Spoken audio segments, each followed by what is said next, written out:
नमस्ते, मैं धीरज दायमा कक्षा 12 के लिए हिंदी में आज पढ़ा रही हूँ पाठ 8 श्रम विभाजन और जाति प्रथा। इसके लेखक हैं doctor B.R. Ambedkar, doctor Bhimrao Ambedkar, जिन्होंने हमारे संविधान समिति के अध्यक्ष भी थे।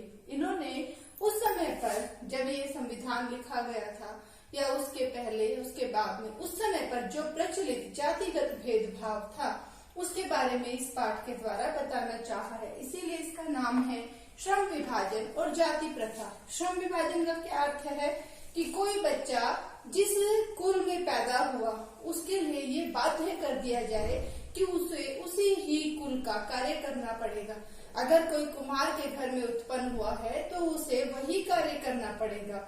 ये उस समय की जातिगत भेदभाव के कारण था। तो जो जातिगत प्रथा थी वो ये विभाजित कर देती थी कि वह व्यक्ति उसी ही जाति विशेष में कार्य करेगा।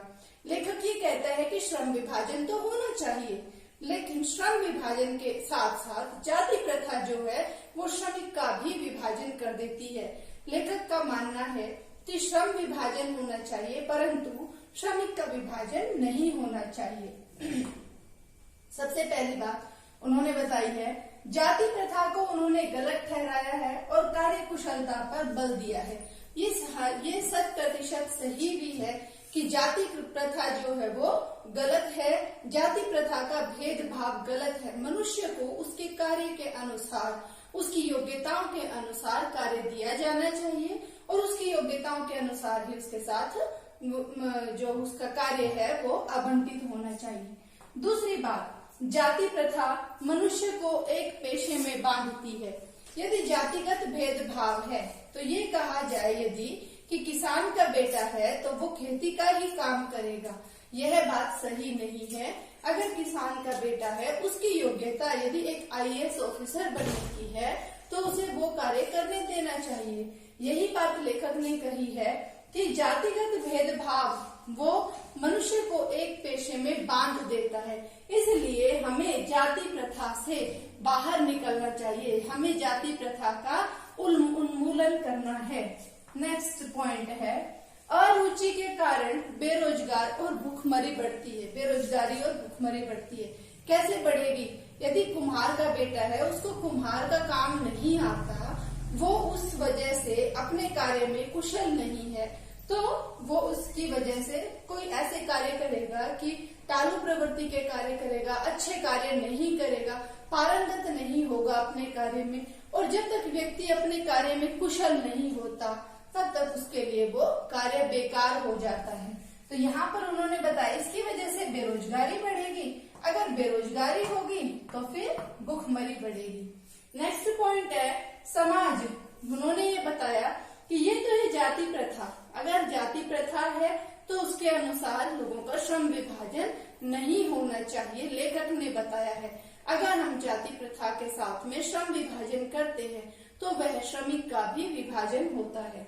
फोर्थ पॉइंट है यहाँ पर ये बताया लेखक ने कि यदि वो जातिगत भेदभाव वाला समाज नहीं चाहते तो उनका आदर्श समाज कैसा होना चाहिए। उनके आदर्श समाज में स्वतंत्रता, समता और भ्रातृता ये तीनों चीजें होनी चाहिए। समता किस प्रकार से? लेखक कहता है कि हमें सभी प्रकार की स्वतंत्रता होनी चाहिए।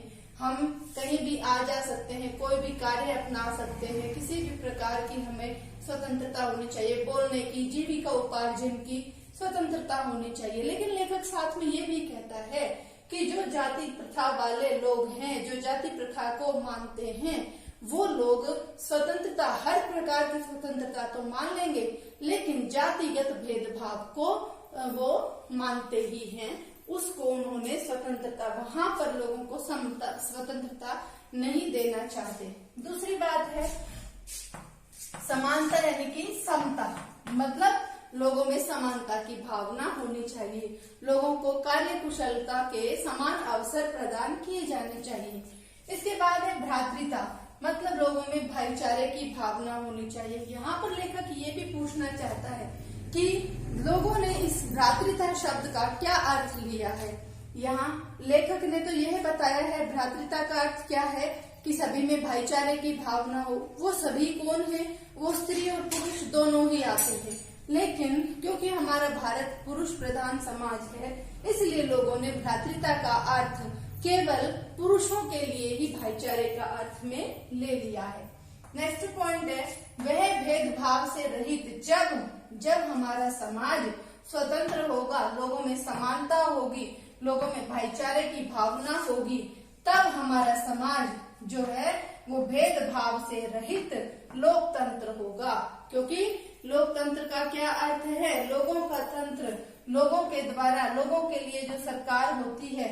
तो जब हमारे समाज में समानता, स्वतंत्रता और भ्रातृता की भावना होगी, तब लोगों में सही लोकतंत्र होगा। और इस पाठ का मेरी तरफ से जो लास्ट पॉइंट है वो क्या है कि वंश परंपरा सामाजिक उत्तराधिकार को त्याग करना होगा। जो व्यक्ति जिस वंश में उत्पन्न हुआ है, जरूरी नहीं है कि एक रिक्शा चालक का बेटा केवल एक रिक्शा ही चलाए, वो IAS ऑफिसर भी बन सकता है। तो वंश परंपरा से ऊपर उठना होगा। सामाजिक उत्तराधिकार, माता पिता को जो समाज से मिला है, ये आवश्यक नहीं कि आगे भी उनको वही सब ही मिले, उनके बच्चों को भी वही सब मिले, उससे अधिक भी प्राप्त हो सकता है। जब हम इन बातों का त्याग कर देंगे, तभी हम अपना समाज में एक उच्च स्तर बना पाएंगे और मनुष्य के प्रयत्न के आधार पर हम कार्य को बांट पाएंगे, या जैसा मनुष्य का प्रयत्न होगा वैसे ही उसे कार्य प्राप्त होंगे। आज के लिए इतना ही, मिलते हैं अगले वीडियो में। धन्यवाद।